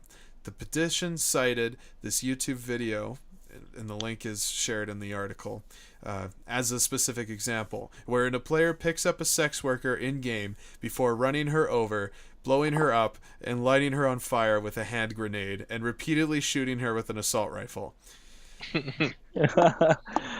Oh, we shouldn't be laughing. You know what? It's all in a game. It's not even real. Like, people believe, and I'm not going to go into a big talk on this. We probably shouldn't even, like, put it on an opinion note, but if you have the freedom to do it in a video game, why would you stop somebody from doing that, outside of, or inside the game? It's better they do it there than out, where they can actually harm real people. I mean, if they're going to have the thoughts anyways in the first place, you can't stop them from thinking about it, so why not figure out a way to satisfy that urge or whatever the hell is cooking up inside of them? It's not like all of them are, not all of them need to be admitted to a hospital. hmm And with talking about that, the creator of Rockstar just put something out stating, if you don't like Grand Theft Auto 5 or what it says or what Don't it buy does, it. don't buy it. Exactly. Like, You that's know. the bottom line. And speaking of a world where you can go in and do stuff that you couldn't do in real life, Bruce Willis has a new sci-fi movie out called Vice, which is pretty much like Grand Theft Auto. People go into a world where they're robots and you get to do whatever you want: sex, drugs, kill, rob banks, and you go out into normal society and you live your everyday life. But There's you our pay Grand to Theft play Auto this movie. game. It's your Grand Theft Auto real life, but you can check out the trailer on our Facebook and website. There you have it. So, Peter Jackson has said after the Battle of Five Armies, he will no longer make any more Hobbit films. That is, unless the Tolkien estate grants him permission. He says that they own the writings of Professor Tolkien, and he will respectfully do no more if the family chooses to, kind of put things at rest after this. Like, Jackson, I guess at this point feels that he's done his duty. All the books have made it to the films, so there's no need to expand further into this. But I'm sure if they gave him, keys to the city, he would just go ape shit, and we would have James Cameron now working on a whole other 7 Hobbit films or some shit like that, Pray they don't do a Hobbit Christmas special. Oh, jeez. That'd be rough. Oof. As mentioned earlier, YouPorn has an esports team. I'm still giggling about it. So mature. Alright, so Nintendo and Philips have finally signed an agreement ending a Wii technology patent dispute that has been escalating over the last year. I guess earlier, Nintendo UK lost a court case against Philips over motion tracking technology. Huh. Only It's- last year? Yeah. It was one of 4 cases launched against Nintendo by Philips in a bid to retain their intellectual property rights and gain financial compensation by removing both the Wii and Wii U from the market. Fortunately, both companies have come to an agreement, but the specific details, as well as financial details, will not be disclosed. So, I don't think we're ever going to find out what they settled on. However, No. that dispute is over, which is a good sign. Nintendo is not, due to popular belief. I'm just going to stop for a second and start that over. Shut up. I've been good up to this point, okay? You're doing great. You're doing great. So, okay. Due to popular belief... Just keep going. I'm gonna keep rolling with it. Yeah, we're just gonna go with it. Nintendo is not discontinuing the Villager, Marth, or Wii Fit Trainer amiibos. At least not yet. It was just sort of a internet thing that spurred all out of chaos. I'm sure it helped sell those amiibos much faster. Definitely Yeah. definitely put that price up for a while there. The same can also be said about the GameCube adapters. Apparently, those are going to come back into stock as well. Nintendo's boosted production on that. It was too soon, definitely too soon, and I don't even think Nintendo was responsible for like not, or what am I trying to say? I could like someone else could have started that rumor that Nintendo wasn't making anymore. It just so happened to be coincidence. Holiday season, of course, supplies are limited because they basically clear off the shelf as they become available. So I'm sure just naturally the fire fueled itself. There's a company out there that is developing, well, that has designed these exclusive controllers specifically for the GameCube adapter. I mean, they're a GameCube controller with a little more of an independent flair. Like, they'd have to change the design a bit for third parties. I don't think they get exclusive rights, but they're themed to each particular hero. And I think right now they only have, and I'm trying to find the link here so I can bring it up. The company is called PDP. They have 4 new wired fight pads for the Wii U, and they're themed to Link, Samus, Donkey Kong, and Wario. And I'm not gonna lie, they look pretty sweet. I mean, they're certainly not your classic GameCube. However, you know, the button layouts are all the same, so I'm sure it's just as form-fitting to your hands. They were outraged because the whole controversy over the GameCube adapter was causing such a fuss. PDP, I think, was fueling that fire because they too were perturbed with Nintendo, who may not have told PDP about this, and they made this deal, created these controllers, and what's going to happen? We can't sell these controllers now because nobody has a fucking adapter. What's going on? So, with these new wire adapters on the horizon, and all the outrage that has sort of followed, I'm sure Nintendo has now realized that they simply can't There's a ignore. demand. There's a demand. They got to get them out there. So they've increased production on both those and the amiibo fronts. However, some amiibos, and they have stated, will not have a continuous run. Obviously, the lesser popular statues are going to slowly move out of production. So, I mean, you can sort of like hunt for those ones if you want. I don't know if it's too soon to say. Like, so far, I think the one that sold out first was Marth, if I'm mistaken. I believe it was Marth. Yeah. And then obviously Wii Fit Trainer and Villager are quite scarce as well. But the least popular statues are the ones that are going to be discontinued. And Nintendo hasn't said it's going to happen before holiday season, so I don't think there's anything to worry about. We have time.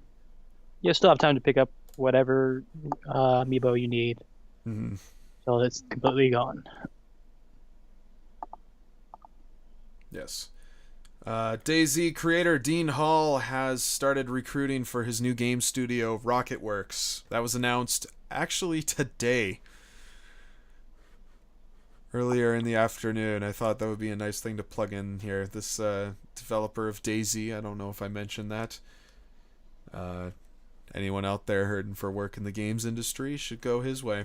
Looks like he's completely capable of communicating through Twitter, so you can talk with him through there.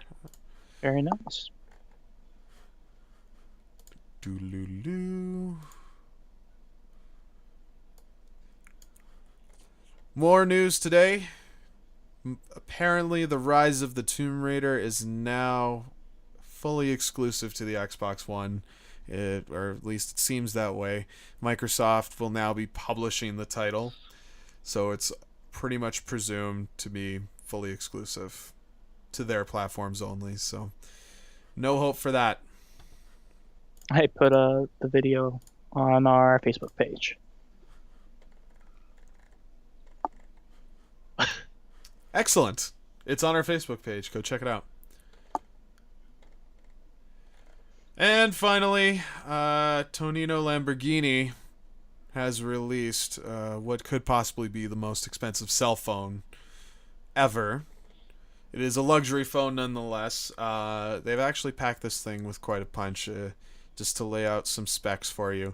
It's got a Qualcomm Snapdragon 801 quad-core processor running at 2.3 gigahertz, which isn't as good as the top end model, but it's good nonetheless. It's still something worth noting. 64 gigs of internal storage, 3 gigabytes of RAM. It's got a full 5-inch HD 1080p display, and it also has a 34,000 mAh.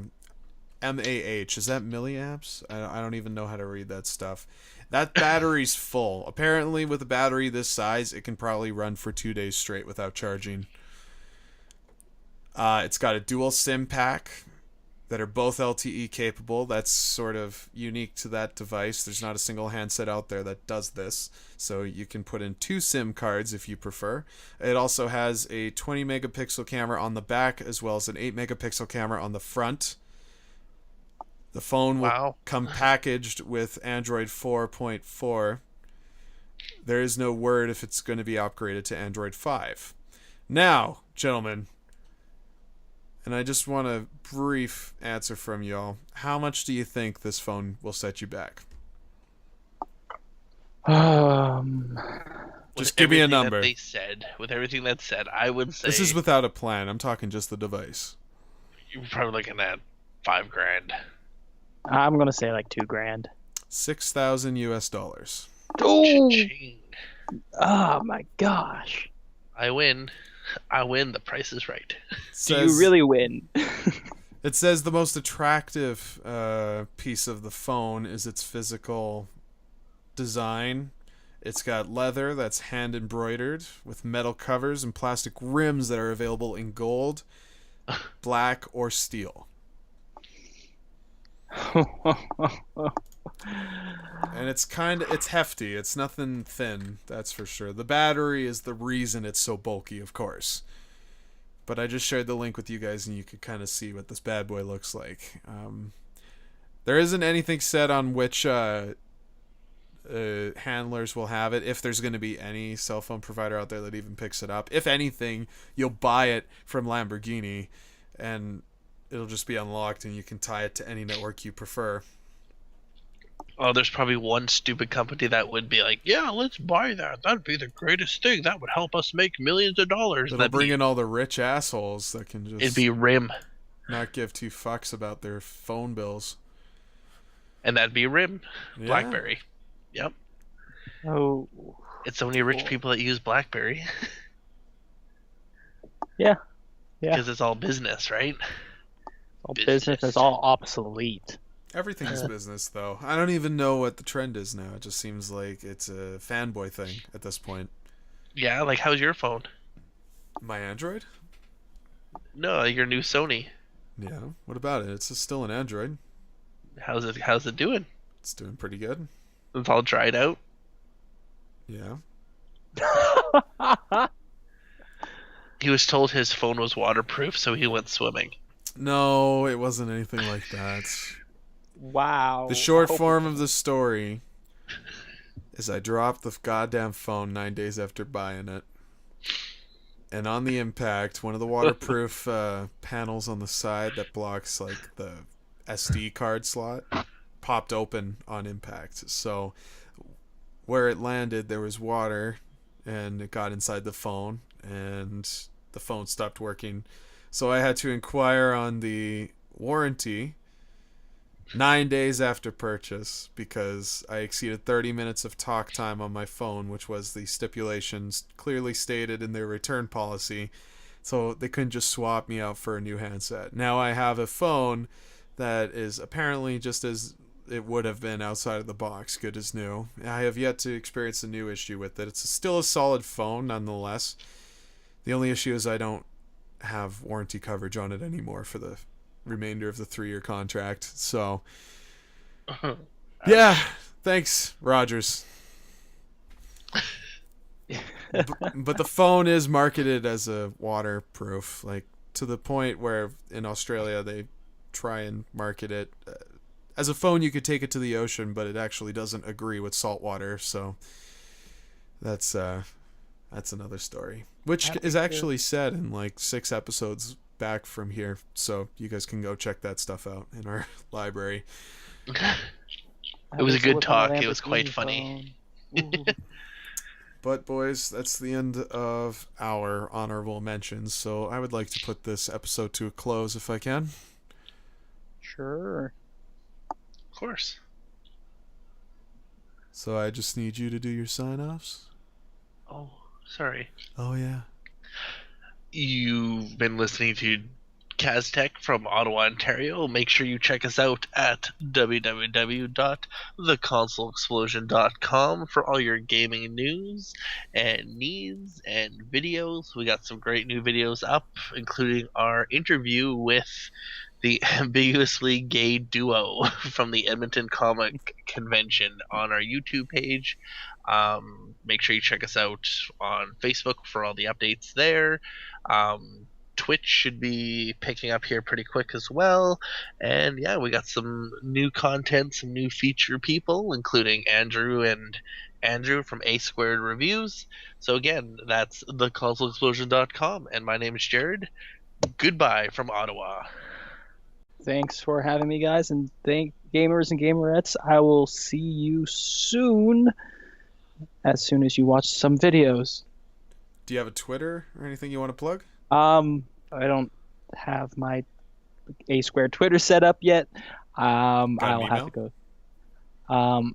Any way these lovely listeners can contact you if they choose to do Please so? go through Console Explosion, and we will have our at the website, and we will have our information. You can contact us, tell us what you think we should review, or what you think about our reviews. Yeah. I am Andrew, Yes. the other Andrew. He's one of the A's from A Squared. You can check them out. They're exclusively featured on the consoleexplosion.com. Yay. You guys have some good opinions there. So yeah, definitely check out their review tapes. And of course, you know me, I'm Matt. Contact me through Twitter at GingyBeardyGuys, the handle. Also, check out my work on the Co-op Couch, which is also featured on the Console Explosion.